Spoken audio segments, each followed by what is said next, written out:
weeks ago, the move to globalize American football was only a dream in 4 countries outside the U.S. And as the game unfolded in Canada, Spain, and Germany, the fan support was enthusiastic. And here in merry old London, England, where they embrace change about as often as they crown queens, the World League of American Football rocked the establishment. Today, more than 65,000 will watch the first ever World Bowl between the Barcelona Dragons and the London Monarchs.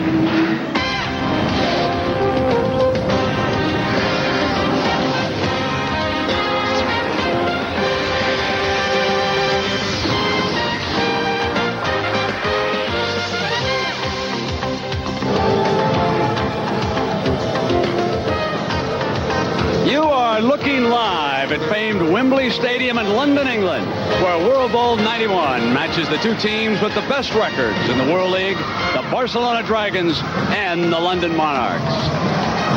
Good afternoon, everybody, and welcome. I'm Brad Musburger. It's been quite a journey. Started 12 weeks ago for us down in Barcelona, Spain, and here we are. It's been fascinating watching American football being exported so successfully to 3 countries in Europe and, yes, in Montreal, Canada. The same, obviously, is not true back in the United States, and the league will try to address some of those problems in the offseason. For example, media coverage. Take a look at the USA Today here in Europe. The big banner headline is on the hottest ticket in Europe. And it's been such a pleasure for me to work with this guy. I'll tell you what, through the regular season and the playoffs, he loves his football. Dick Vermeil, great job. I enjoyed every minute of it. And now we come to the most important game. And tell me why the London Monarchs were so dominant in this league. Well, I personally give the credit to the head coach, Larry Cannon.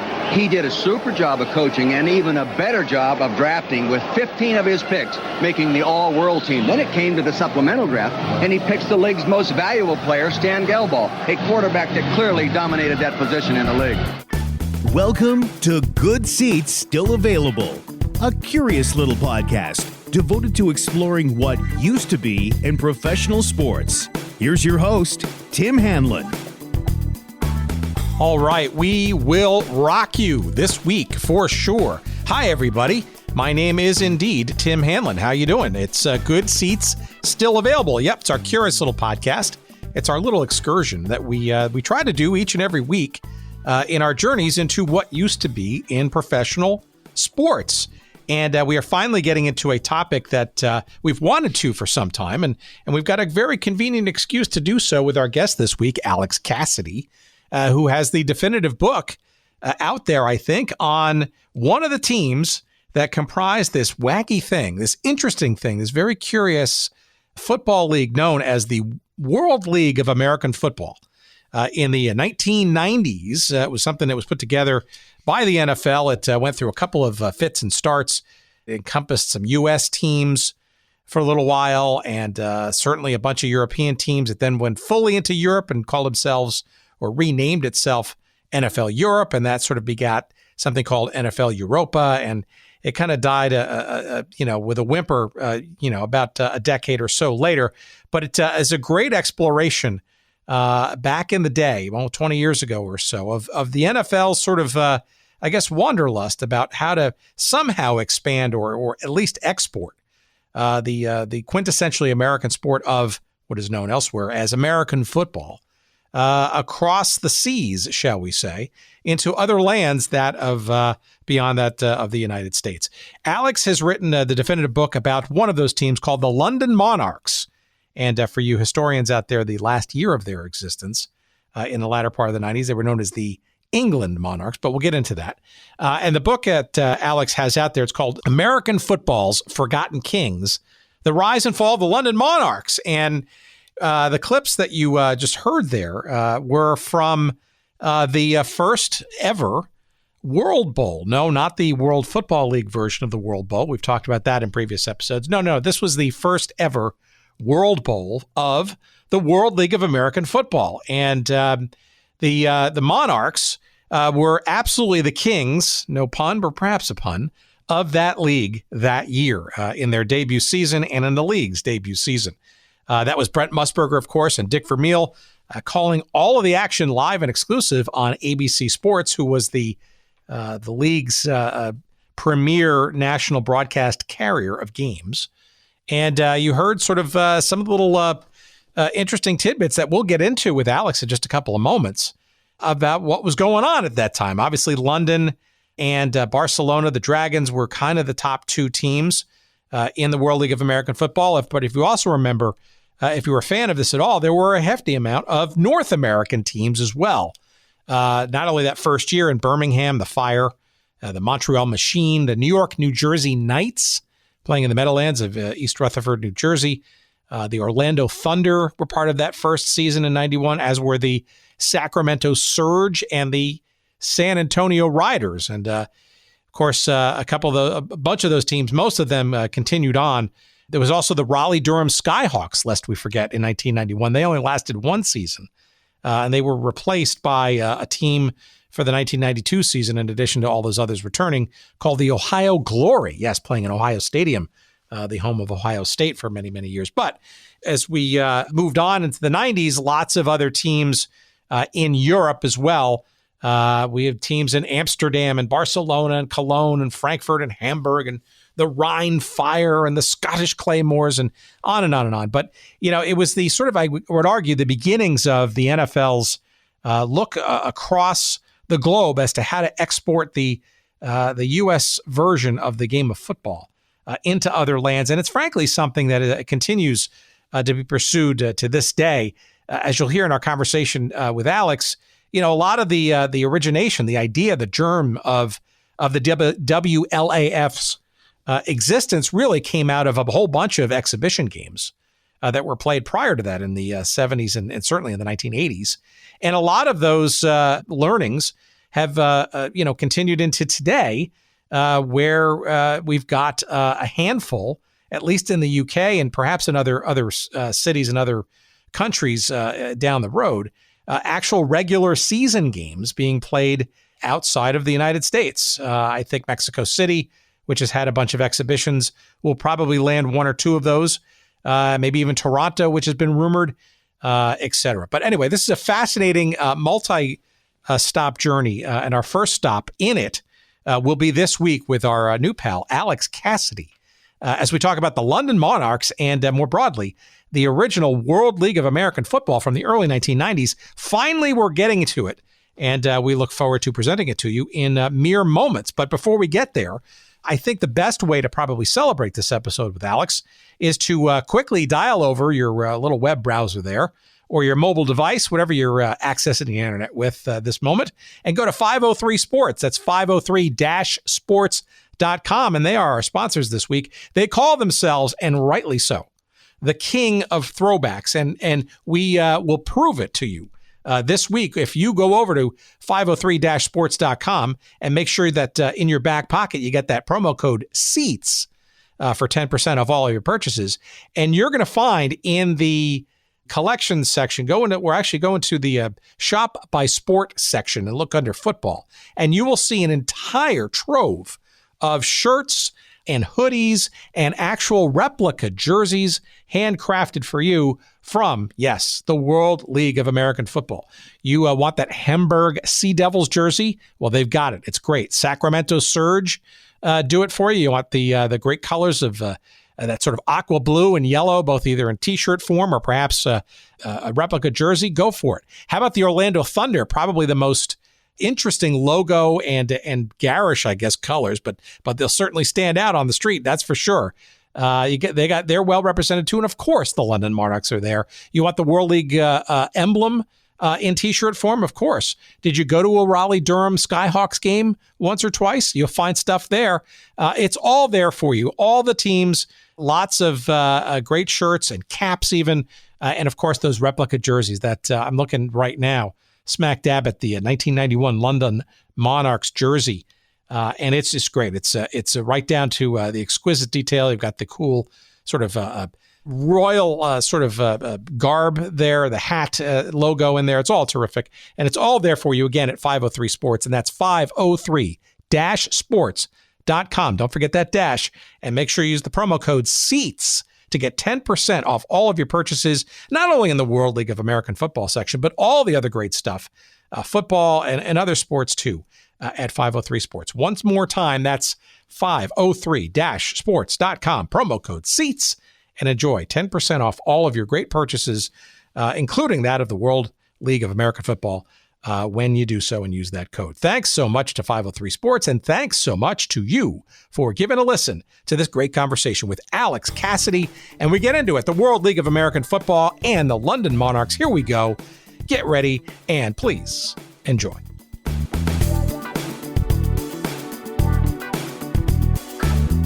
It's ironic that we're having this conversation because my hometown Chicago Bears are playing the Raiders right now in a brand new stadium in the UK, and that's true, yeah, in London, I think, and I think it's an interesting opportunity to kind of go back to a league, frankly, that we haven't had the opportunity to kind of go into with too much depth. A couple of peripheral references here and there, but came across your book a couple of months ago.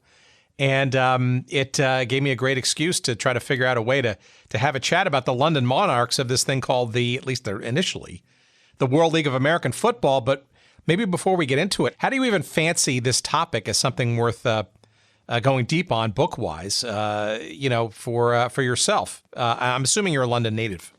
Yeah, I am. I'm from London, born and raised here. And how I fancied it, that's an interesting way of thinking about it. I was too young to have experienced the Monarchs in their actual time when they were a team from 1991 to 1998. I was too young to remember that.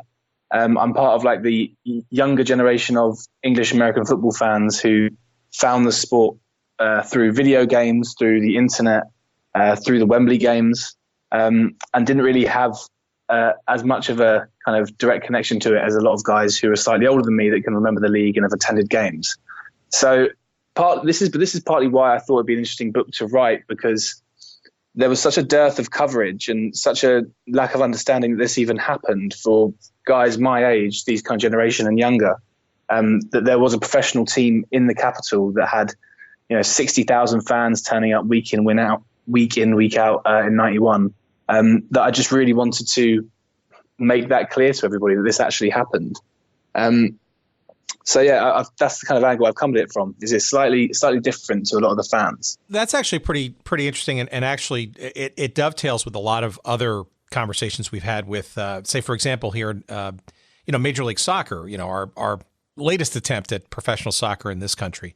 We're fans of current generations of teams like, say, the Portland Timbers or the Seattle Sounders, sort of actually scratch the surface and finally just kind of determine that there was actually a previous incarnation of that team back in the 70s when this thing called the North American Soccer League existed. So it's not too uncommon, but maybe we can unpack this a little bit. So describe to me then the path to American football interest and or fandom through gaming and other things. I got to think also for you, late night presentations of the NFL in the UK and on television, all that kind of stuff was part of it. But maybe a little bit of a journey into how you become a fan of this sport, which arguably is not fully entrenched in Europe, but has had its dalliances. Maybe again will.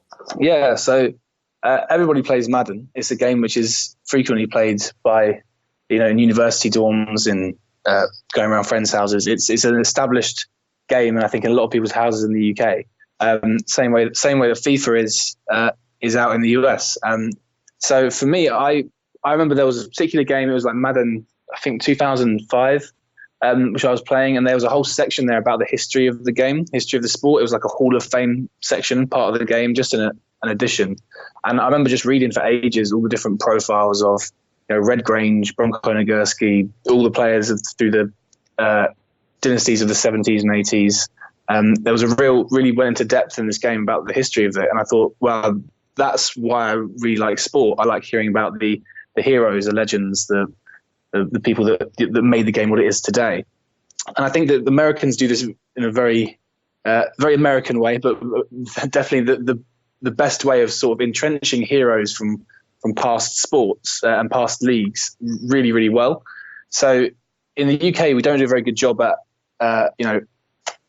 talking about the stars of the 60s, 70s and 80s in soccer, as well as you guys do with the American football franchises.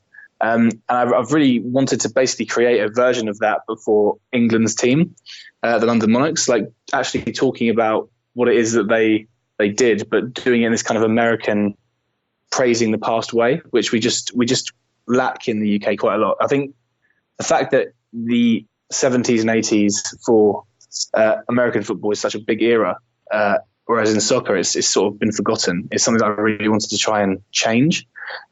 So yeah, the idea was also, I watched a lot of American football documentaries, America's Game being the biggest one. It was shown on Sky Sports here all the time.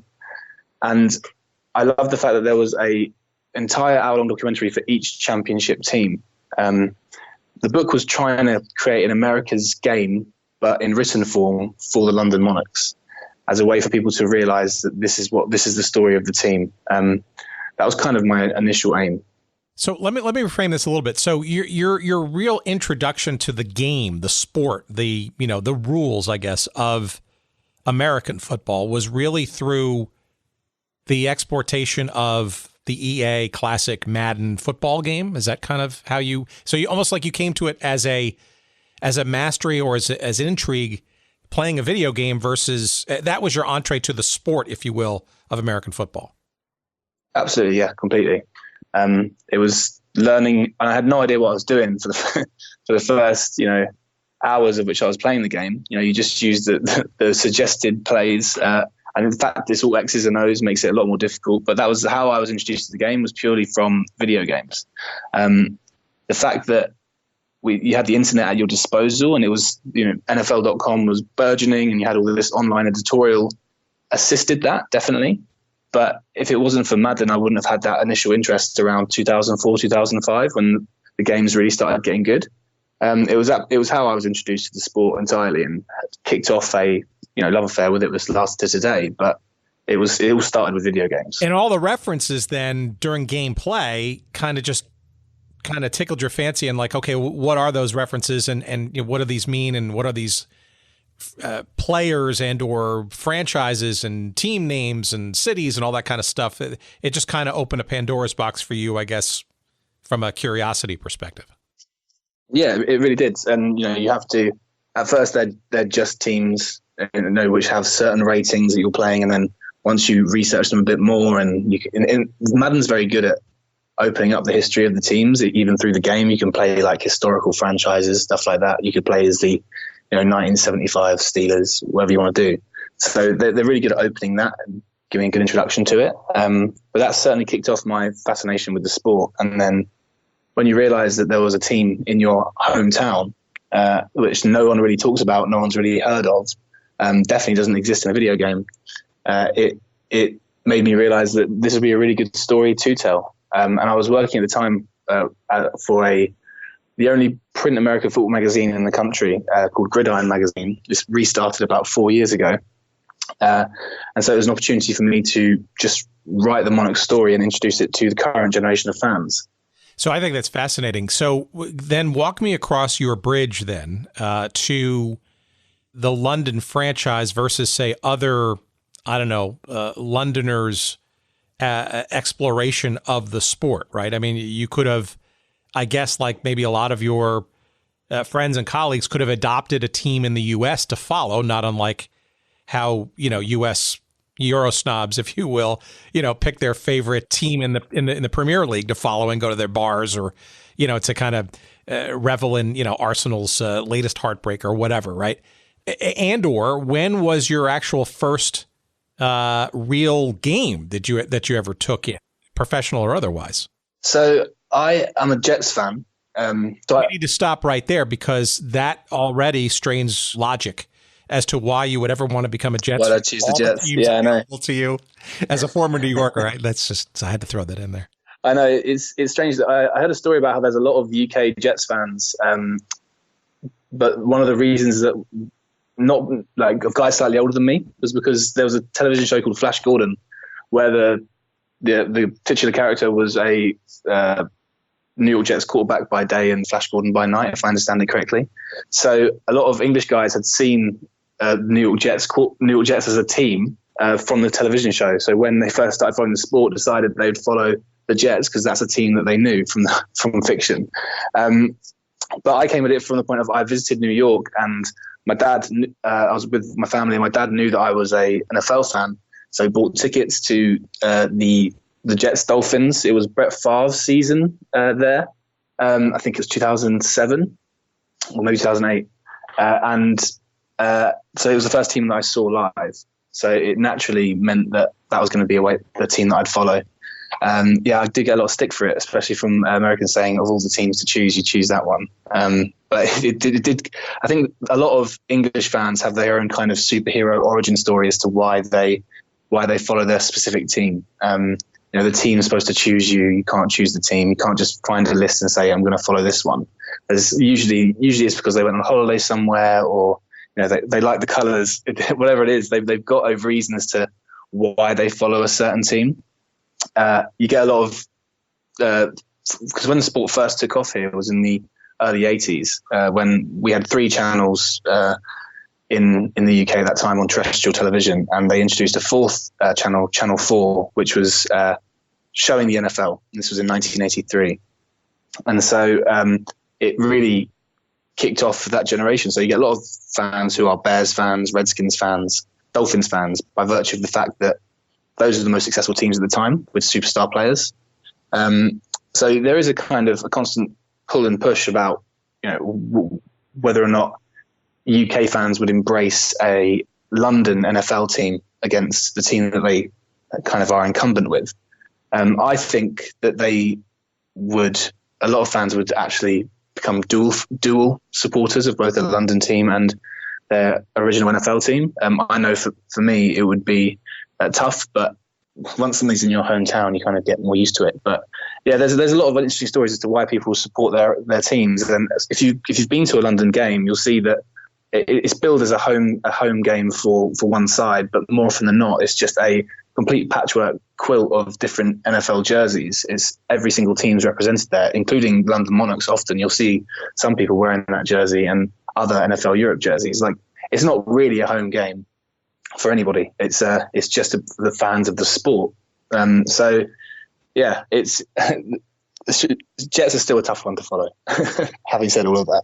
Well, it's interesting because we are, to remind our audience, we are recording this in the middle of actual gameplay right now in London with the Bears and the Raiders. And I actually saw a little bit of the game already, and I did see a fleeting image or two of what I believe was a Monarchs jersey. I don't know from what year and or what sort of mini era, but it's interesting that you sort of bring all of that up. I guess what I would really sort of my last sort of setup question is, how then do you sort of fixate on going deep on the Monarchs and the World League of American Football, especially since you were not around when it was around, as your way to kind of maybe scratch that NFL itch, I guess?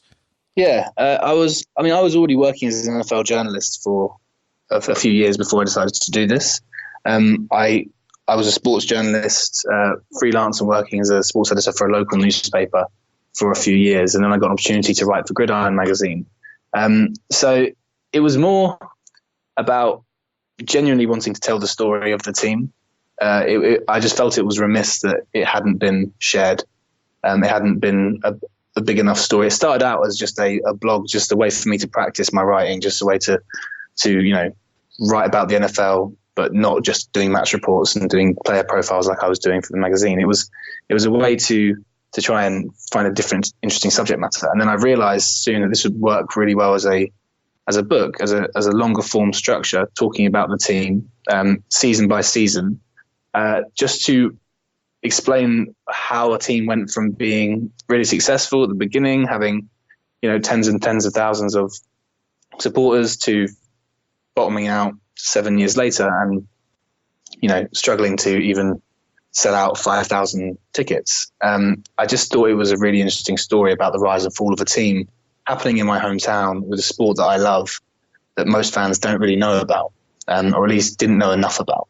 So that's where I wanted to scratch that itch. Yeah, and I guess, frankly, and I don't want to sort of project this on you, but it seems to me that it also is a microcosm of the NFL's attempts, and I would say plural and still ongoing, right, to broaden the appeal of American football outside that of the United States. There's, absolutely continued interest in, shall we say, internationalizing the sport. But this was probably the first, I guess, truly concentrated, save for a few exhibitions here and there, of an actual sort of, I want to say transplant, but seedling, I guess, of competition, of at least some level of professionalism, with this sort of World League of American Football. How do you go about framing the story? I got to think that the NFL's desire for, shall we say, expansion, or at least proselytization, I guess, of the American football sport was probably part of your thesis in putting it together and framing maybe the story of not just the team, but like why this team and what is this team playing in? Yeah, absolutely. I mean, the NFL's always been trying to find a way to make football a 12-month endeavor, to ensure that that the American public will love that, because you want as much American football as possible, but also it's just good for profits, right? And I think the internet. What I was told by Joe Bailey, who was the longtime Cowboys VP, who then who actually helped bring NFL to Wembley when he was with the Dolphins. He explained to me that part of the reason why they looked for this international strategy was the idea that they could make football a global game. There'd been American football exhibition games happening throughout the 20th century, largely because of the American army bases that were based throughout Europe during that time. That's why Germany has such a big following, because there's so many army bases there of US players.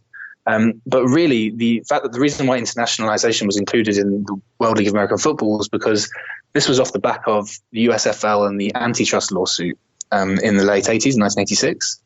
So the NFL actually did lose that, in the sense I think famously the check was for a tiny amount of money that they actually had to pay out, but they were guilty of monopolization of the sport. Whereas if you try and create a spring league, they were at risk of doing the same thing again, of being seen to try and create a monopoly over the sport. But if you put teams in Canada and you put them in Europe, it means that you're not creating just a US monopoly, so you're able to spread that out. So that was part of the reason why they included the international element of it. It was a way to ensure that you're not being seen just to violate antitrust laws. At least that's how it was explained to me by Joe Bailey. So it was partly because to push it out, it was also so they could conquer the domestic market through spring and autumn. So it was a combination of both. Yeah, that's also interesting too. Get juxtaposed with, as you may know or may discovered along the way, things like the USFL in the 80s and the World Football League in the 70s, and a little less the American Football League in the 60s. But all those quote unquote challenger leagues, and some of them, and in particular the USFL, seeing spring as and frankly, two more leagues, right? One that died this year, it came and went this year.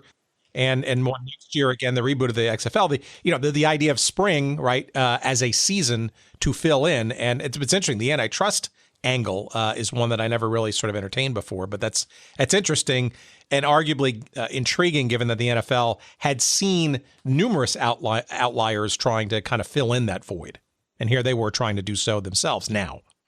Yeah, that was the idea. And also as a way to develop players, right? That's they always struggled with. If you look at the way soccer's built in the UK, it's a pyramid system. You can feasibly be promoted from the sixth tier of English football all the way to the Premier League in 6 seasons if you had a good enough team. It's actually possible to have transitions from the bottom all the way to the top. It's not like that in the US. Pretty much it's the NFL. It's a franchise system. Below that, if you don't make it there, you're looking at very scant options as what you could do. Trying to ensure that you're doing something to develop players and have a wider pool base where they can get game time, get real game time, get competitive game time, whilst also not clashing with the NFL main season in the autumn, I think was also part of the thinking. This enabled them to, like, later on they would actually have a farming process of sorts, sort of like with baseball, right? But initially it's just a two-pronged approach where you can have spring football, you can also expand and push it out into different markets that you haven't tried yet. And also as a bonus, you get to develop extra players. So, I mean, the way they formed it, it would be 26 of the 28 teams actually backed the World League of American Football, $500,000 each. It was the initial commissioners of it were Mike Lynn and Tex Schramm. Mike Lynn ended up taking over for the whole of the year, both long-term NFL GMs with the Vikings and the Cowboys.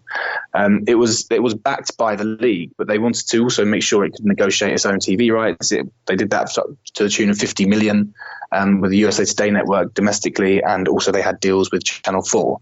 So it was backed by the NFL. It was decided that this would be a endeavor they were going to support financially, save two of the teams. So they were all in and trying to make it work. It was just about seeing what's the best they can get out of this. What's the return for the NFL owners outside of just making a few extra fans across the pond. I think a lot of them were quite short-sighted in how in anticipating what you see today with the Wembley games and how big a market it is with the internet's just created a death of distance, right? Anyone can follow the sport no matter where they are.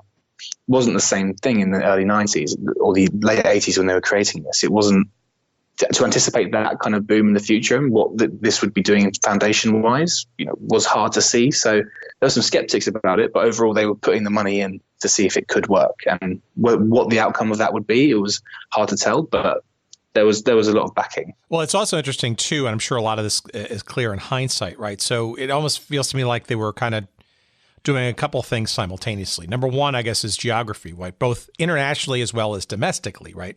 And maybe you bring up some reasons as to why the international component, right? But, not only to tap into some seemingly well-established interest in these international ports of call, these American bowls that were played in London's Wembley and other places, shows that the exhibition, if you will, or the attraction of a game, on a professional level, albeit preseason, as a spectacle, very interesting to enough people. But I also think too, domestically, right, in the United States, right, they were filling in U.S. domiciled franchises in cities or regions that had either interest in pro football or had other challenger league teams like in the USFL or the World Football League that they knew was of interest to a certain level of fan in the United States, but wasn't a quote unquote NFL market per se. But I guess that's my sort of big, spitball to you is this notion of, and maybe this was sort of proven in the relatively early days, the level of football, right? In that this wasn't the NFL, this was a modified, ruled version of professional football that wasn't quote unquote quite the NFL, right? In some respects, those fans in Europe and certainly the United States probably fairly quickly recognized that this wasn't the NFL per se, but a watered down version of it. Or did that not matter because it was pro football and who knows what would come from it down the road? I think certainly to the European fans, you'd anticipate that pro football is pro football, no matter the quality which you're used to seeing. It's still on your doorstep. It's real life. It's there. Certainly, the early reviews that came out of it were that the quality was just nowhere near the power of the NFL, which is expected. They are players who didn't make it in that league. You get some guys who might have slipped through the cracks, absolutely, but overall the standard of the game is going to be lower. It's interesting that you note about them, trying out markets in the US to see as like litmus tests. Just as a side note, I think if you look at the way they put the teams, they put a team in North Carolina. A few years later, they would actually expand into North Carolina with the Carolina Panthers. Like, they were testing these markets as well. They were testing to see if you get a big amount of attendance for what is seen as second tier football, then you know that when you put an NFL franchise there, it's going to really kick off. Overall, though, the kind of reduced quality, I think it was funny enough that the best teams that in the first year were all European teams. So they had the best players, regardless of whether the overall quality was down within the sphere of the league. They had the three best teams. The teams with the three best records were London Monarchs, Barcelona Dragons, and Frankfurt Galaxy. So whether or not they overall standard was bad, they weren't used to that. Just seeing it live for the first time, pretty much. This is as good as it gets. And they also had the best teams. They're the best players. So it was a win for the European fans and the European teams. Certainly, the fact that the worst teams were in America, competing against the mindset that this is that we're used to seeing. If you got the New York, New Jersey Knights in 1991, in autumn they know that they're going to be able to go and see Lawrence Taylor and the Giants, right? So how do you compete with that when you're just when your guys that haven't made it? It's tougher, and also the novelty element, right? If you're a European fan, this is a huge deal for you. This is a American football team, a professional American football team in your hometown. That's also a really big incentive to go and see the games, but also just to disregard whether or not the quality is what you're used to seeing on the highlights that you see every week on TV. This is your thing, so you're going to support it regardless.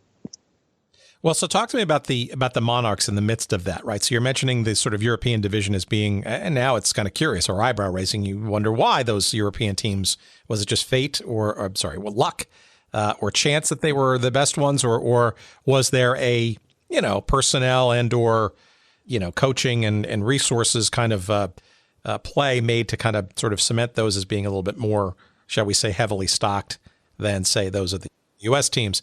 But it's described to me London, though, because clearly even amongst those three, and obviously proven with the ultimate winning of the first ever championship, right, that it seems like it was quite a bit of a phenomenon in London, the Monarchs. Yeah, absolutely. It really, really kicked off, to put it lightly. It was a big marketing push from a number of different people involved in the team. You had John Smith, who was a football agent who had previously worked in the US with companies like Budweiser, I believe, and had been exposed to the kind of American pomp and ceremony that surrounds NFL games. And he had the ear of a lot of the press in the UK because of his work with soccer. So he was able to really help push out a lot of the marketing of the team, which was a massive help as it first arrived. He also had deals with Capital FM, a big station in London, which gave away tickets and had London Monarchs news flashes halfway through the broadcast, stuff like that. There was a real big push on the marketing side of things, and it was really sold in as this exciting new sport that you can follow. And then you had the fact that the teams, I don't know if it was stacked in the favour of the European teams. I think it was just so happened that they drafted better. I do have a theory that if you're a guy who's trying to make it in the NFL and you find yourself on a World League American football squad, you already sort of have to motivate yourself quite a lot. If you're then transplanted to a European country and asked to really prove yourself, I can imagine it's a bit more of a shock to your system, and you really can galvanize yourself to play and try and make it. Also, the fact they had these enormous fan bases, really novelty kind of people really looking up to them and saying like, these guys are American football stars. That's amazing. I'm from London. It's probably better than if you're just in Sacramento and people just think you're a second-rate team. It's just a mentality thing, just completely different if you're in Europe versus if you're in just North America. You're just the other guys there. The college star is going to be much bigger than you. Not so in Europe.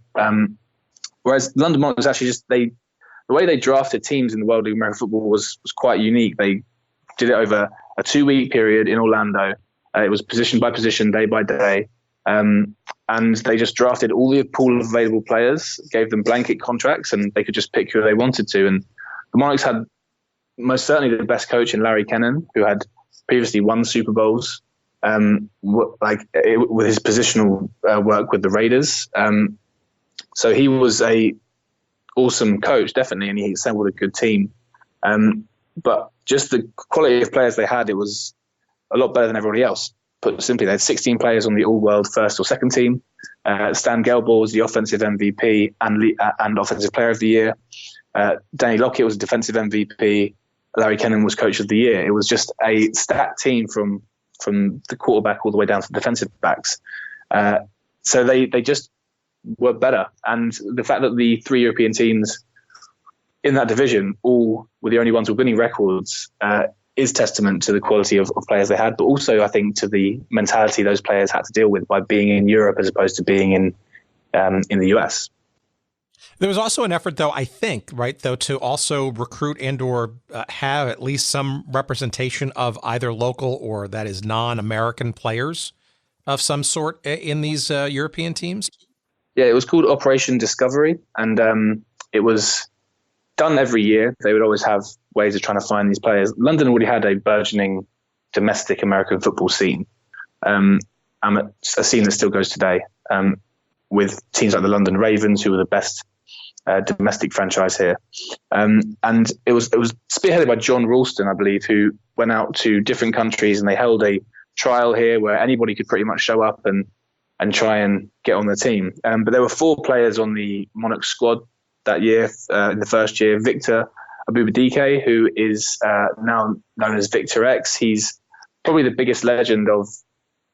biggest legends of British American football. I've met him a few times. He's a very interesting man. He's now a full adherent to the Nation of Islam. So he looks very striking. You see him with his bow tie and his suit when he's walking around London. But he was a phenomenal running back. He was a phenomenal running back for the domestic season, the domestic teams here in the UK. He had a stint on the practice squad for the New York Jets in 1990. Didn't make the cut, but still after that, he was a lock-in to play for the Monarchs. He made the first ever tackle in World League history in the first game because he was the gunner on the kick and just did that. So he was one of the players who played the entire time with the Monarchs from 91 to 98. But also guys like Trevor Carthy, Nigel Hoyte, and Phil Alexander, who was the kicker. So Phil Alexander and Victor both made it to the all-world team at the end of the season as well. So there was a real effort to have British players in the side, and throughout the Monarchs' time, players like Jerry Anderson, and later on they had coaches like Tony Allen. They really made an effort to try and ingratiate themselves within the domestic leagues, but also using domestic players.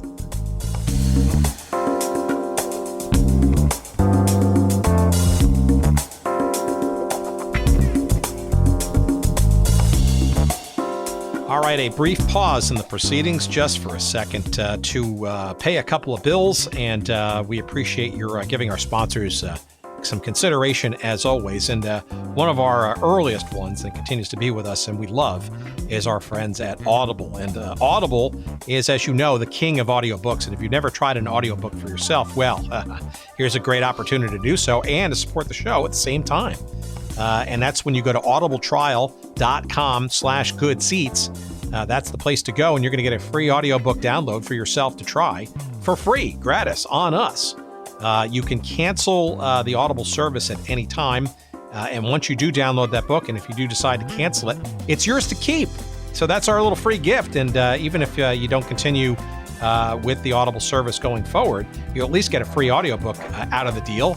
And look, if you consider yourself somebody who's interested in sports and sports history and that kind of stuff, like we try to pursue on this little podcast, you're going to find a whole bunch of titles in the vast array of, 190,000 and counting titles to choose from. And in particular, if you like the hoops, the basketball, well, sure, we got a couple of those books, including, of course, probably the quintessential tome, oral history, if you will, of the ABA, the American Basketball Association. That's called Loose Balls. And Terry Pluto is the writer and I believe the narrator of that book as well. That you could use your credit for that. And it's a wonderful romp, that book, and a great oral history of perhaps the most colorful basketball league of all time, the ABA.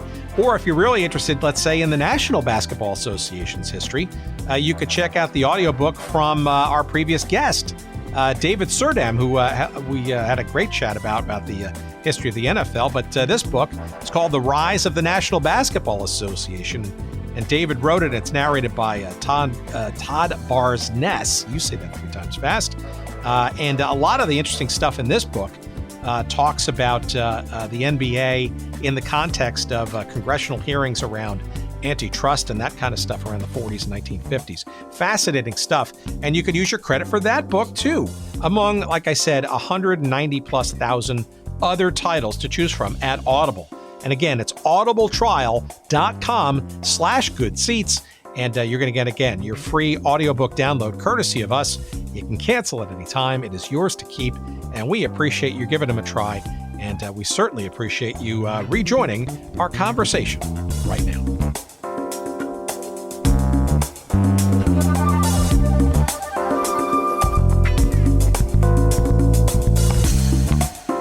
So, I mean, how does the fan base in London, like, how is the team marketed? I mean, obviously doing well on the field and you know, in the playoffs and ultimately winning the World Bowl certainly doesn't hurt. But I got to think that this was also an exercise in marketing, right? Because you're not only selling, you know, the team, the winning ways, and but also that of quote unquote American football, the sort of spectacle, right, which had been present for years prior in these American Bowl exhibitions.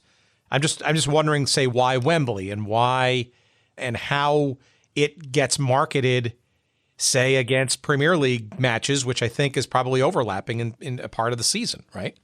Yeah, so I think it's interesting in the sense of the Premier League wasn't even in existence at that time. You're still looking at the first division or the old style of system of soccer in the UK. I think that the marketing of the Premier League certainly was inspired a lot by the US style of marketing. It became that took off for a number of different reasons, but and probably the Premier League taking off as to what it is today from the early 90s, from where it was in the 80s, which was not in the same position, definitely hurt the overall chances of American football succeeding in London for a while. But that's a separate point. In terms of how it was marketed, it was just a party atmosphere was the main thing they were going for. You know, fireworks, mascots, everything kicking off at halftime during the game. They did give away a lot of tickets. That was one of their styles, trying to get people in the door, to expose people to the sport, to make sure that the atmosphere was big. This was something when I spoke to John Cook, who was a super fan of the Monarchs, who spoke to him for my book. He explained that you could kind of get away with never buying a ticket for the games in the first two seasons. It was possible with all the different giveaways they were doing in magazines, on radio, that you could just get away with never having to buy a ticket. Not good if you're trying to actually have the long-term kind of success of a team. It's good, what you have to do initially to try and get people in there. But if you rely on that as your model, it's not good for it's not good for foundation. But overall, it was just a big push to get the Monarchs out there. They had cheerleaders doing signings and getting involved on the with like in shops with the shirt sales. You had guys going. You had guys meeting up with football players like Tottenham, just for photo opportunities. It was a big push just to try and get it into the consciousness of the UK that there is a professional American football team here, and it's sticking around. That was the main thing, was just about awareness. And I know that John Smith was a big part of that in terms of getting placements in newspapers and things like that. I think they tried to sign Ellery Hanley, who was one of the best rugby league players in the country at the time. It was just an exercise in marketing. It was not actually going to really happen, but doing things like that, stunt marketing, was just a way to get it out there, to make it clear that this exists. Well, in the Monarchs case, it sounds, and I cringe at some of these sort of American type of pyrotechnics and other sort of promotional allures, and the ticket giveaway thing, right, is is a hallmark of lots of challenger leagues in the past. And it's when you condition people to get things for free, they're not necessarily going to be willing to pay for a ticket when it matters. But it also seems to me that you almost had a almost kismet-like confluence of positivity the 91 inaugural season in London, right? Some of the things we've mentioned already, the play on the field, of course, as well, plus all that sort of promotional oomph. But 1992, it almost seems like to be a diametrically opposite, a terrible season thereafter, not so great. Yeah, absolutely. And, you speak about 1991 being this kind of heady season. It really was. They even released a single, Yo-Go Monarchs, which is, again, like a kind of very 90s elastic style rap, which is worth listening to on YouTube if you get a chance. But in 1992, it did tail off. And there was a number of reasons for this. I think that the league lost $5 million in its first season, and American ratings were low overall. The fact that the best teams were in Europe did mean that the American fan bases suffered in terms of the quality they were getting. So there was a bit of worry about that. And then they had the way that they'd done the contract system in 1991, there was a stipulation in the contracts that said that you had to be back in 1992 unless you were on an NFL roster in February of that year. So anyone who got a 2-year contract after their season in the World League would not have to return. But if you didn't, then you'd have to be back in 92. That was part of the contract. But the problem was that if you played a season in spring and then a season in autumn, and then you come back in the spring, you're going to be pretty knackered. It's tough to really have to perform in that sense. And there was also a weird stipulation where if you were signed after January 15 for the first season of the World League, then in order for a NFL team to sign you, they had to buy out your contract, but buy it out for double. So Stan Gelball, for example, he earned around $90,000 in the first season because of all of his performance incentives, which was a big part of the contracts they had, because he was the MVP and because he had all-world season. So in order for him to be able to play in the NFL in autumn, they had to buy out his contract for $180,000, which was just not going to happen. It was a kind of a tough thing for these players because they had been sold the dream of the World League as a way to make your way into the NFL. And a lot of them found that it was really difficult to either get out of the contract or even, to actually play effectively. So this meant that you lost a lot of players going into the 1992 season. They lost their entire receiving core. They still kept Stan Gelball, but he was absolutely exhausted from playing half a season with the Phoenix Cardinals. And overall, it was just a bit of a dour feeling. Larry Kennan had also left to take a head coaching job because a lot of them weren't even sure if the league was going to keep going that year. They'd lost money. There was talks about not putting the season on entirely. So, it was definitely a different mindset and one which affected the performance on the field, without a doubt. Maybe you can kind of hint at sort of what those first 2 seasons were like generally, right? Through the lens of the Monarchs, right? Because, with some great fanfare that first year, right? But you're mentioning it didn't really take that quickly or that league wide, right? I mean, I think with the pockets of Europe and showing some signs of sustainability, right? But 92, that second season seems like it really, I don't want to hasten its demise, but obviously after that second season, the NFL seriously rethinks what this whole enterprise is all about. I guess what I'm trying to sort of grapple with is how does that manifest with being a fan, let's say, of the Monarchs and in London, right? Because interestingly, when the league does get reconstituted as an all-European World League a couple of years, 2 seasons afterwards, London's right back there in the mix, right? Albeit maybe in a smaller or lesser grand form. I mean, it's got to say something to at least the first 2 years of London's existence in this league as evidence of why it's a great market and or the possibilities for the future of American football in London and in the region. Yeah, I think London is always going to be a very accessible place for Americans to go to, right? It's the language barrier for a start is why it was seen as like the jewel in the crown of the league in that sense. It just makes it easier to head up your operations there for a number of different reasons. But the NFL's UK was based there. That was where they ran the league.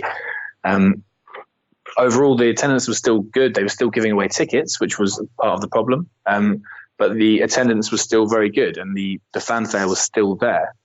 They just won a championship, but people were still behind the team.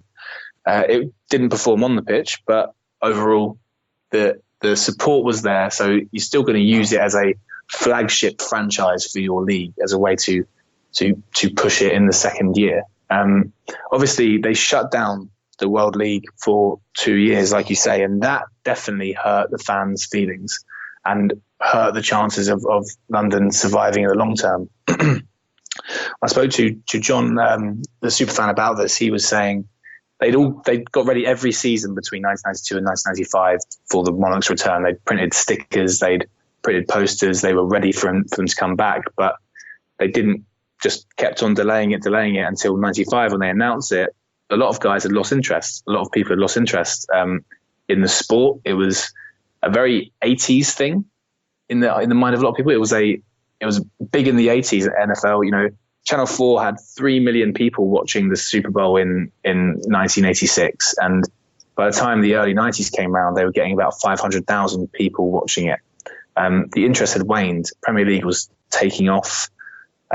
It was seen as a very passé thing slightly. So in 1995, when they brought the team back, you know, that's when it really lost its shine. If you compare that to 92, it was a lot of people had just forgotten about the team. A lot of people had forgotten about the sport.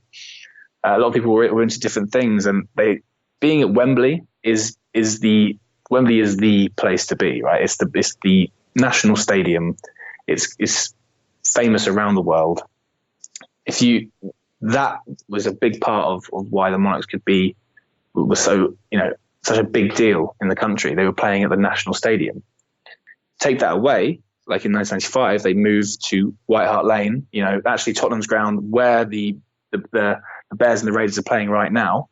But then it was not the stadium that it is today. Today they've got a modern American football pitch that comes out the bottom of the grass. Back then the pitch was only 93 yards long, so they had to get a special exception to even play there. I remember Brad Johnson was telling me that he fell out of the end zone on a 5-yard drop during one play. Like, it was just not designed for the sport. They had to have both teams on the same sideline. Stuff like that just is slightly a lack of professionalism, a lack of quality, which you had those first 2 years. Even in 92, when the team was bad, you still had the overall structure, the overall class, the overall, you know, you were Wembley, it was the team still. 95, it becomes a lot more of an afterthought. It becomes a lot more of a kind of, well, we have to have a team in London because we need it for X, Y, Z reasons, but it's no longer the same kind of jewel that it was in those first 2 years. So, in your investigation, what were the sense of the players? Did you get any sense of sort of their adventures playing in Europe, either as part of the original league, which had U.S. teams, or in the successor generations, including NFL Europa? You know, obviously it's second tier. Obviously it's developmental. It's clearly trying to extend one's playing career or rehab it or get to the top tier, not unlike, say, a minor league or lower league kind of thing in other sports. But I also got to think that some of this was a bit of, I don't know, adventure, right? Because they're basically being played American football in a quote unquote foreign country or set of countries that, you know, maybe has a tad bit of just fun and, you know, just uniqueness to it because they're doing it not, say, in, you know, toiling away, say, in indoor arena leagues or elsewhere in the United States. Oh, absolutely. Every player I spoke to, all nearly unanimously, was saying how much they loved the fact that they could travel around when they, you get to play American football professionally, which you've been unable to do in your own country, and you're given a chance to do it. But not only that, you also get to go to half a dozen different European cities. You get to be real, you know, focus of attention when you're there because of how unusual it all is. You're, you know, Americans out in these European cities, all these young guys. It was a good time from what a lot of them were saying. They absolutely loved it. And really, there was a Michael Titley, who was a tight end for the Monarchs for 4 seasons, said that he just used it as a way to see Europe. He was based in London. He could go to any different European capital he wanted to really easily, you know, during the off season if he wanted to, or while he's playing. It was an amazing opportunity for these guys. And you did get a mix of guys who were, you know, former Pro Bowl, all pro players who are trying to just keep making it. Gaston Green, who was an all-pro Pro Bowl player for the Raiders in 91, played for the Monarchs in 97, alongside guys who are just being placed there by their team as a way to get some good game film under their belt, like Brad Johnson, who later won a Super Bowl with the Tampa Bay Buccaneers in 2002. He volunteered to go to London so that he could get an opportunity to play, just so he could impress, the coaches back in the US.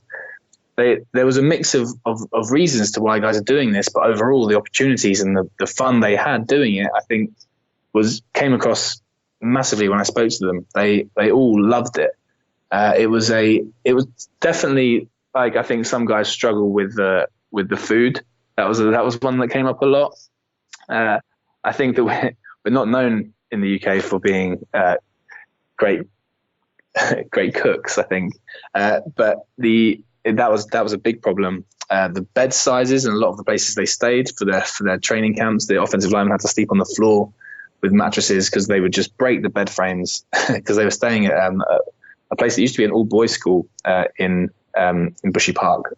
So there was those problems, and I think definitely the homesickness, right? So, like, if you're married and you've got a family back home, it's tough to be in a completely different country. It would be a lot easier nowadays with the communication that's available, but it was tougher back then. So there were lots of negatives to it, and certainly maybe it was just the fact that the luxury of the people that I interviewed for the book had very positive things to say. I guess you're more likely to want to talk about it if you had a good time, rather than the guys who maybe declined interviews might have been able to say something different. But overall, the opportunity that came along and the way that this if you like traveling and you like playing American football and you really want to keep making money doing it, it's a perfect opportunity for you, really.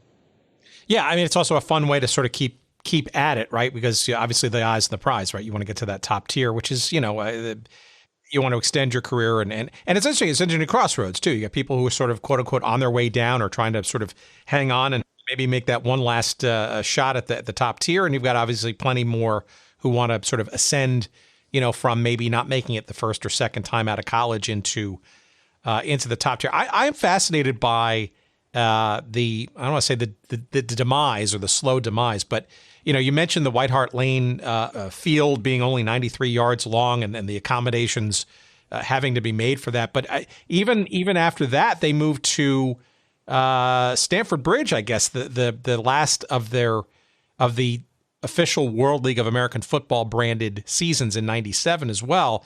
I'm just curious, as some of it was what? Just the lack of, and again, we're talking about the 1990s, right? So that's a whole generation removed, I guess, of today's modern, maybe almost multi-sport expectant, structures. But why the subpar surroundings of White Hart Lane and or the move to Stamford Bridge? Were these top soccer teams not excited about possibly renting out their stadiums as well? Or was it just simply latching onto anything that they could find? Or that whole situation seems curious to me as to why sort of the movement around, and frankly, maybe even in their last season as the England Monarchs, right, which meant that they had to they were not only in London for a bunch of games, but also elsewhere, across the country. Yeah, you could see as the attendances went down, which was a big part of it, the stadiums got worse, and it could, whether it's a chicken or an egg situation.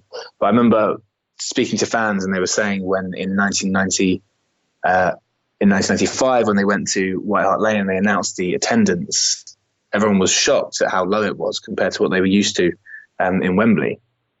So it definitely removed some of it. Like there's a number of reasons why White Hart Lane is not as good as Wembley, especially the old White Hart Lane is, just getting there is more difficult. The parking was more of a nightmare.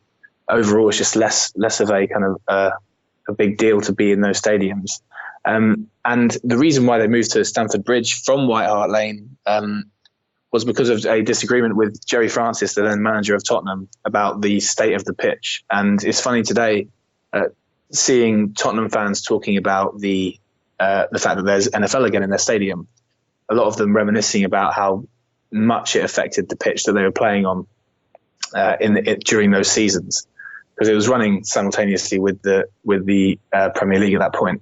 So and the fact that even they weren't even happy about the fact that you could see the NFL logo, or the London Monarchs logo and the World League logos on the pitch during the league games. It was a lot of kind of not enjoying. They had to rent out their stadium, so they moved to Stamford Bridge and then played at Stamford Bridge. And then the 1998 season, when they rebranded to be the England Monarchs, was kind of a Hail Mary in seeing whether or not there could be interest in other parts of the country. So they played, of the 5 home games, they played 3 in London and they played 2 in different parts of the UK. They played 1 game in Bristol, which is about 130 miles west of London, and a game in Birmingham, which is about the same but north, as ways to see if maybe these would be the places where they could generate interest. It didn't work. The crowds were still very low and they were playing at worse and worse stadiums. Honestly, when you see pictures of what it looks like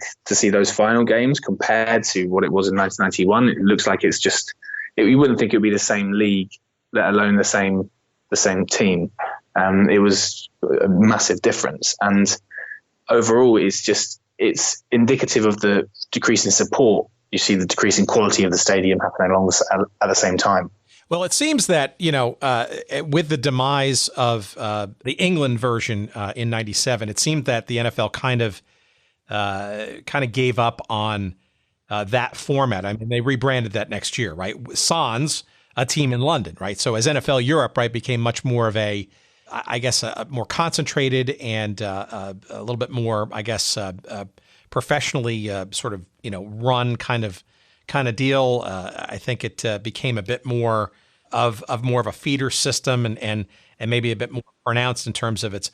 But I can't imagine, though, that it seems to me like there was a hearty bunch. And look, again, having seen some bits and pieces of today's game as we're recording this, right, there still is a bit of nostalgia for this team, and maybe as a flicker of hope or interest that perhaps another team could domicile in London, especially if the NFL, which seems to be more, newly interested, I guess, or aggressive in looking at international markets such as, say, in Toronto in Canada, and certainly in Mexico City. Mexico, you got to think London is in the top handful of markets in Europe, if not the top one, right? For a rethink or whenever expansion or whatever comes again.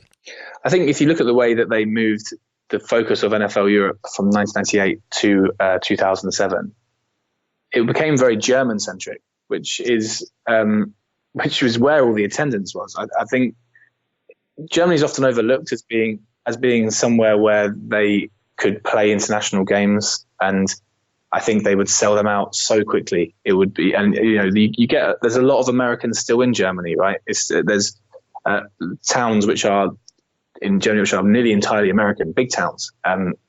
But there's also a real interest in the sport there. I think by the end of NFL Europe, nearly all the teams except for Amsterdam were German teams.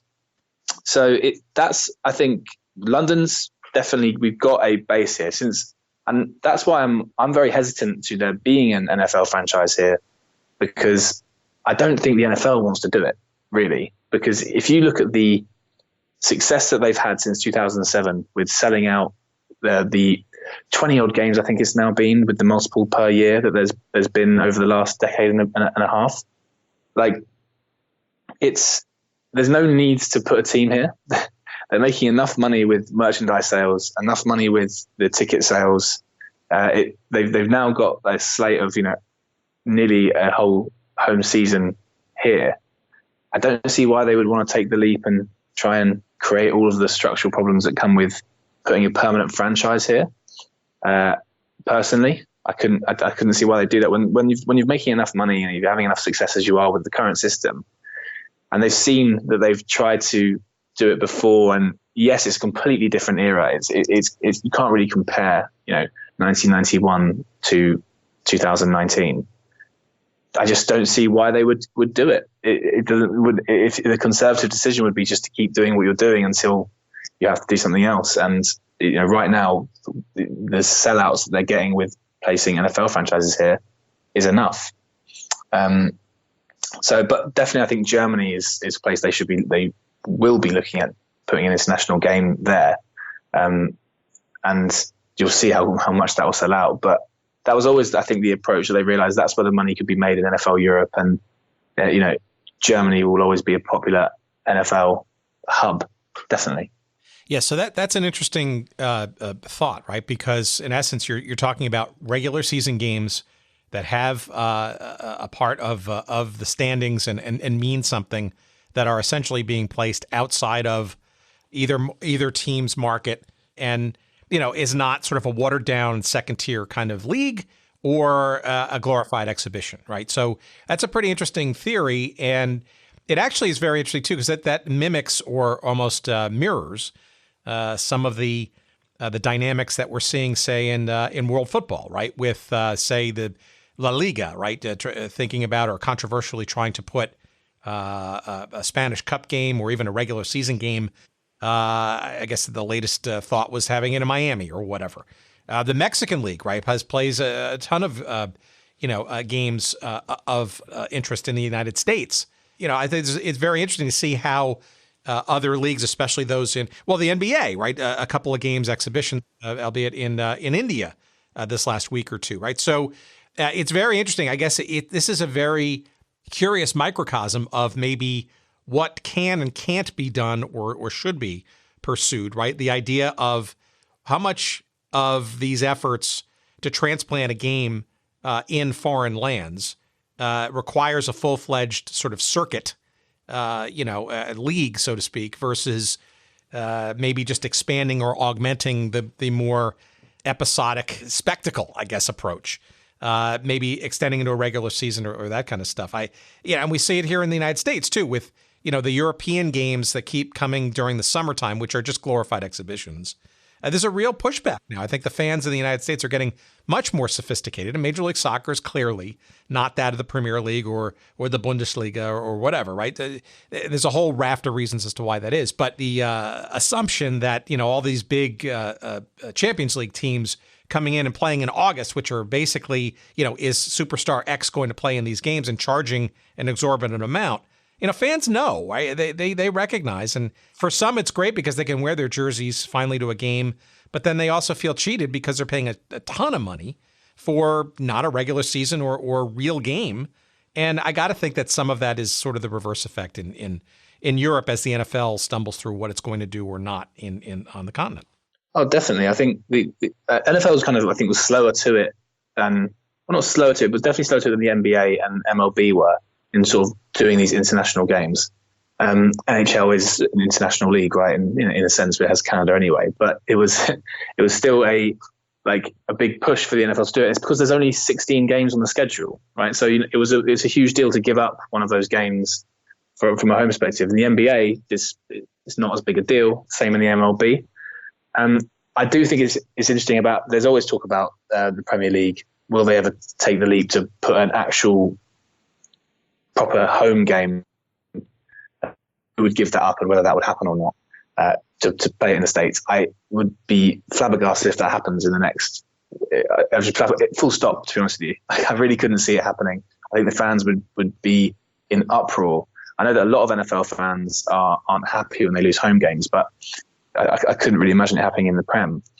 And I know that they talked about having the Community Shield. Not sure if that's actually happened, but having the Community Shield as being a game which is at least a cup game, which could be given to the US fans as a way, is still obviously not as big a deal as being able to see an actual league game. And it's when you have these international sports, when you have these sports being transposed internationally, it always fascinates me. I'm a rugby fan as well, and they had the All Blacks versus Ireland in Chicago last year. It was a brilliant game that Ireland won. It's very hard to use a single game as evidence for success over a longer term if you put a franchise here. I think there's a lot of evidence of success of the NFL playing in London over the last decade, enough that you could easily make the case that you could put a team here. The question is if that team is really bad and loses all of its games, you've got that problem. You've also got the problem of free agency is as much about the city and the country as it is about the team. We see that in lots of sports in America, but it definitely is a bigger draw if you're in LA versus Green Bay, right? Aaron Rodgers makes a difference, but overall, cold weather is a thing. So imagine going to London. That's a whole thing. And I think also the fact that English fans already have teams mean that you're going to get a bit of a spotty home fan base. It's not going to be guaranteed that everybody in that stadium is going to want the London Monarchs 2.0 to win. It's just not. I think I would actually end up becoming a full-on fan of the team, given enough time and given a superstar player, right? That's a big part of it. But it's tough. Like, you might see guys who are drafted full-on revolt whether or not they would want to go to that team. That happens within the US as it is with teams, let alone if they really didn't want to go to London. I'm not sure if how many NFL players would even have passports if it wasn't for the fact that they have to go to London for some games. So there's a lot of things considered from a human element, from the players and fans, as much as it's a business decision. There is a business decision, and I think you could justify that with numbers, but then you've got to factor in all those other elements, which don't make it easy. All right, 2 last questions, then I'll let you promote. What about the sport itself, right? So the fact that NFL Europe, kind of came and went and had a bunch of different iterations, and maybe the London/England Monarchs as a microcosm of even that. How much do you think, based on what you looked back into and how you came into the games, interestingly, through gaming itself, how much of it do you think is a rejection or a relative looking askance, I guess, at the play of the game itself, right? Because it's not free flowing; it's very start and stop. You could make the argument, especially if you have grown up in more of a Eurocentric or world kind of view of sports, like say soccer or rugby, right, which are a little bit more freer flowing and less maybe contrived and all these timeouts and artificial starts and stops and that kind of stuff. How much do you think is sort of embedded in that, and or is it just too American, if you will, and not sort of a world loved and or perfected like soccer is, which is a universal sport literally all around the world? Definitely, I think the American football was initially seen as a kind of a way it was shown on the alternative television channel in the 80s, the one that was for the MTV generation. It was seen as a great thing to be interested in because it's alternative, it's cool, it's different, it's American. And that was a very 80s perception that the British people had, was that this is a cool thing, right? This is American, it's different, it's cool, I'm going to be interested in this. The 90s, I think you get, we were more the cool Britannia nation pushing out the culture in the opposite direction. And now I think people are just interested in something different. Definitely. I think that it's the spectacle of the sport is still a big deal. I do often, I think English fans are different to American fans in a number of directions. You guys tend to be sports fans, right? If you're from Boston, you're going to be a fan of the Bruins, you're going to be a fan of the Celtics, you're going to be a fan of the Patriots, you're going to be a fan of the Red Sox.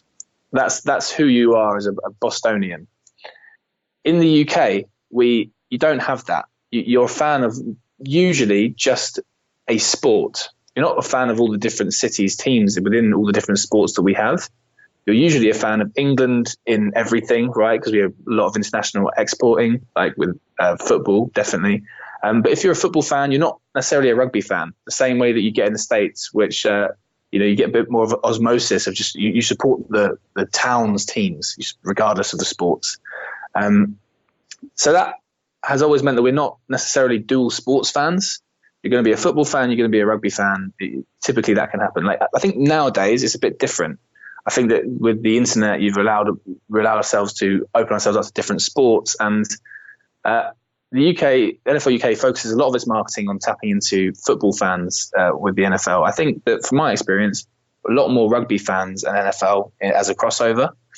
I don't think it matters particularly that the games are very stop-start. Red Zone has definitely helped that. Like, personally, I much prefer to watch Red Zone than I would to watch a specific game unless I'm following the Jets or it's a big spectacle, I think that lends itself a lot more to the UK mindset of how we consume our sports. It's a lot more free-flowing. You don't have to wait through adverts, which can drive us a bit mad. So I do think there's some fundamental psychological differences in how we support teams within our different countries. which has hindered slightly the progress of supporting two sports at the same time. But now I do think that's changing. I do think that people are starting to embrace being dual fans of sports. I also played American football when I was at university, which if I say that I'm a college American football player and I was American, that would be like a very impressive thing. But here it's anyone can do that. It's very amateur.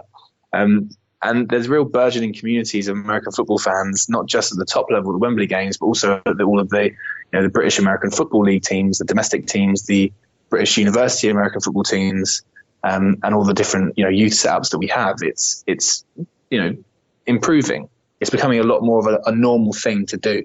And the fact that I think that's just about time. It's been around now for 12 years. People are used to Oxford Street being emblazoned in all the different NFL logos, and there being a big crowd there.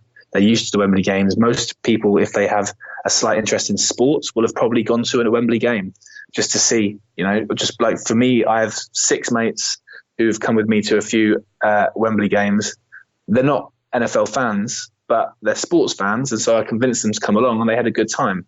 But, it's still progress to be made in entrenching it, definitely.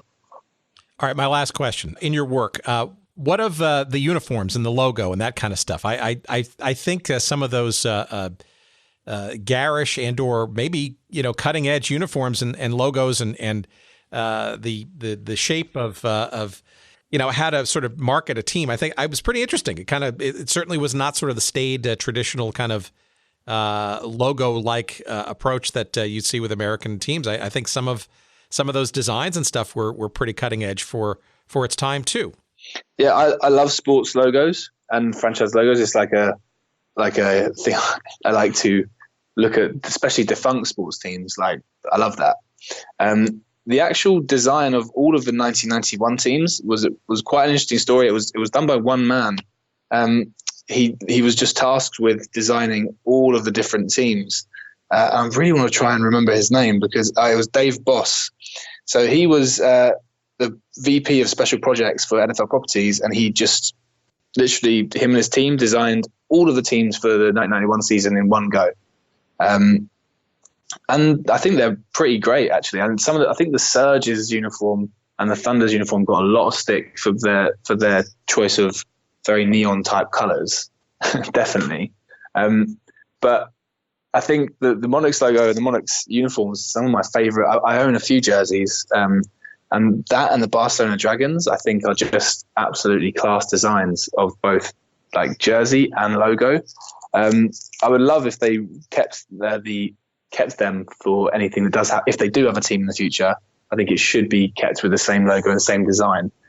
Because I don't know, the more modern logos that you get for NFL franchises tend to be a bit, I don't know how to describe them, a bit more cartoony and a bit more geared towards, making the logo look exactly whatever the team name is. Like if they would design the London Monarchs logo now, we'd have a literal king of some sort being, in the logo design, as opposed to just the classic M looking like a crown, which for me I think is brilliant and, more subtle, more classic.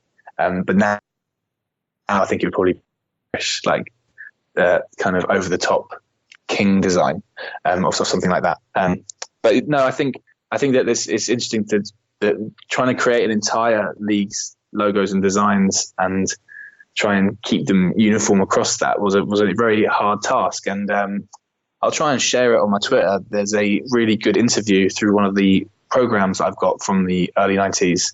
Because that's how I had to do a lot of the research with Dave Boss, where he explains his design process of how he creates all the different logos for the teams.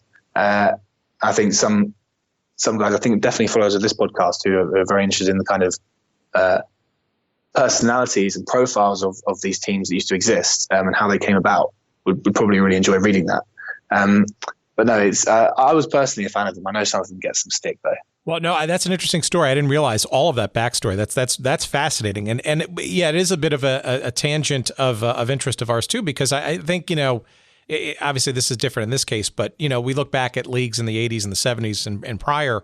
A lot of those team names as well as the logos and the color schemes and all that kind of stuff, they were done basically by, work for hire graphic designers. And some of those, sadly, especially in the U.S., a lot of those logos and trademarks and stuff have fallen into public domain, and I would royalties. Who knows, right? What could have come, but that work, does get kind of stolen, if you will, by modern day profiteers and T-shirt makers and all that kind of stuff. And in some respects, you almost kind of wish and hope that some of these original creators would get some kind of at least recognition, if not some financial benefit from these things that, frankly, to your point, do last on beyond the teams themselves and do have a life and a history that go on, and sometimes in cases for profit that maybe they don't get the benefit from. So that's an interesting story. I didn't realize all that was centrally, but it stands to reason, right? This was an outgrowth of the NFL to start with. Yeah, and I think that it was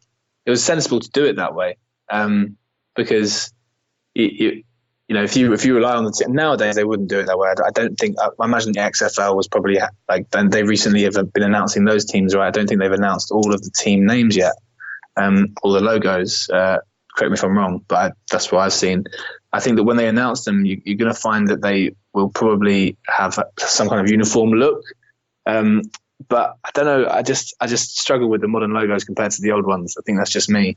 But the way that they designed that unilaterally with just one man and his team, of course, designing all the different logos in 1991, I think really is a reason why those logos particularly and those designs of the teams have stood out so well, even 28 years onward.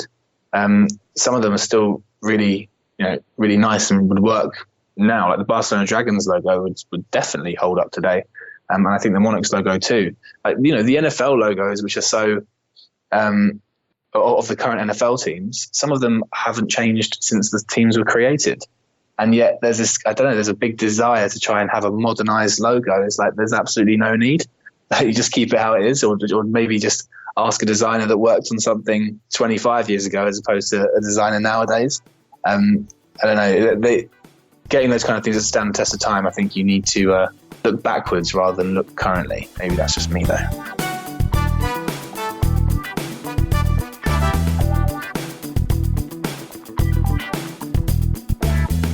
I honestly don't know what is more eyebrow-raising in that conversation. That Alex was introduced to the sport of American football through a video game for all intents and purposes, through Madden, which is pretty amazing sort of juxtaposition, I guess. Not really sort of seeing the games first and then playing the game, but vice versa.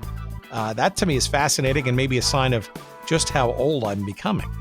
Or maybe it's also similarly fascinating that he's a Jets fan. Of all the teams in the league that follow in the NFL, he would pick the Jets. And our condolences. Not off to a great start this year for sure.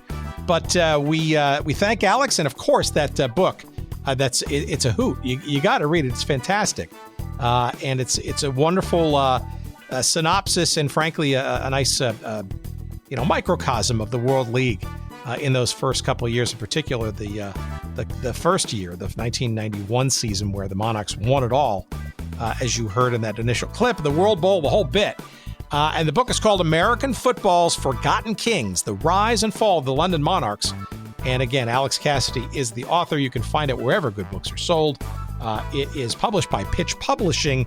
And of course, you will find a link to it and all of the other great books and media and things that we feature with our guests, etc., from all of our past episodes at goodseatsstillavailable.com. Just search up this episode. I think it's, 134, our episode with Alex Cassidy, London Monarchs, and you will find a convenient link to Amazon and a couple of other places. Purchase the book there, and you'll give us a few pennies and nickels of love by doing so. And Alex, I'm sure, will be enormously grateful for continuing this the legacy of this book and the stories behind it that hopefully we kind of surfaced a few of those for you this week. And we also encourage you to tool around on our website, again, at goodseatsstillavailable.com. Make sure you check out all the old episodes.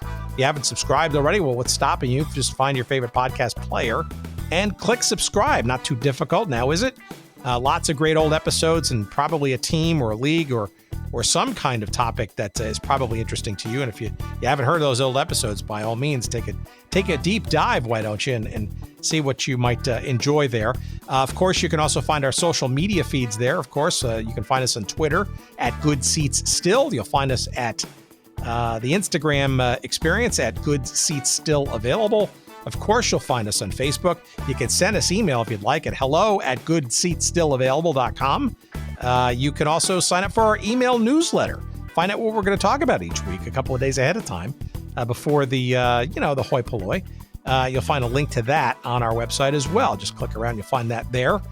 And what else? Oh my God, please, if you wouldn't mind, Apple Podcasts or wherever, frankly, you can rate and review podcasts. By all means, please, if you can take a minute or two out of your busy day and give us a nice review, why don't you?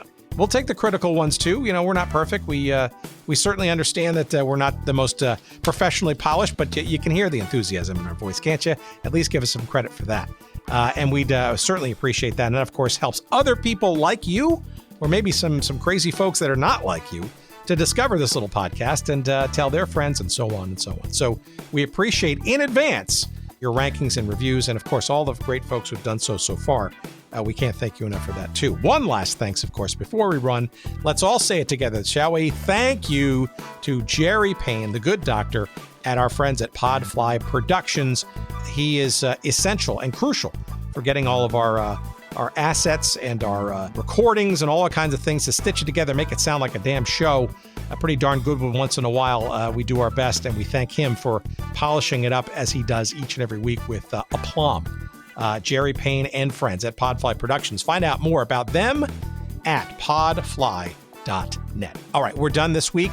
We thank you for listening. We'll talk to you next week. Until then, the ticket window is now closed, and now we leave you with, of course, we wouldn't leave you hanging, would we? No, the theme song. Yes, of course, the official theme song of those London Monarchs, the world champion, World Bowl champion, 1991 style of the World League of American Football, London Monarchs. And you go, you Monarchs. Take care. Ring a roses, a pocket full of poses. Monarchs, we all fall down. Go, go, go, go, Monarchs. Go, go, go, go, go, go, go, Monarchs. Go, go, go, go, go, go, go, Monarchs. Go, go, go, go, go, go, go, Monarchs. Go, go. Well, let's take this time to introduce ourselves, so as not to confuse us with anyone else. We gon' roar and sip to the best. We're the London Monarchs and we're taking care of business. Go, go, go, go, Monarchs. Go, go, go, go, go, go, go, Monarchs. Go, go. We're the sack pack. We don't sit back. We'll be in your face at the first snap. Fight, chase, hit, hurry, and hustle. The Monarch defense made of pure muscle. Ow. Go, Monarchs. Renovation, a revelation. Your quarterback's in confrontation. Defense is hot and in total control. No way through the no-go patrol. Go, go, go, go, Monarchs. Go, go, go, go, go, go, go, Monarchs. Go, go. Interception is our intention, with yet another touchdown prevention. The blade, he'll cut you in two. Space Dog's gonna get you too.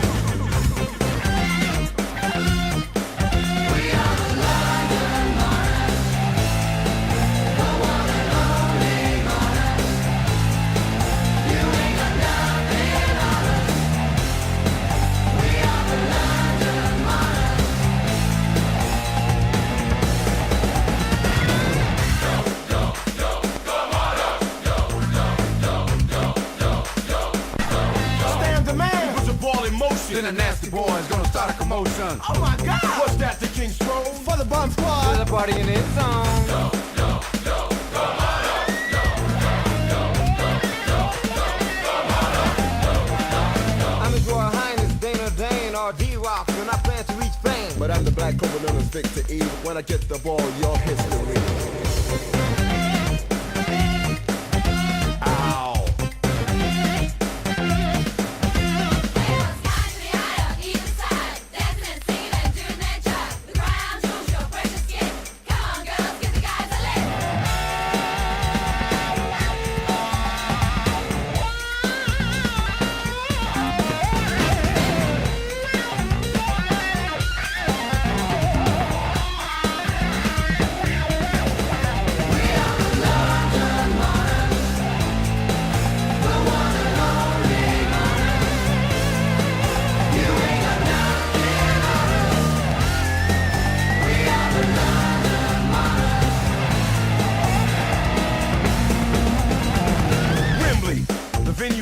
legend. The Monarchs intend not to be second. My every aim when it's first and goal is to win the prize of the world bowl.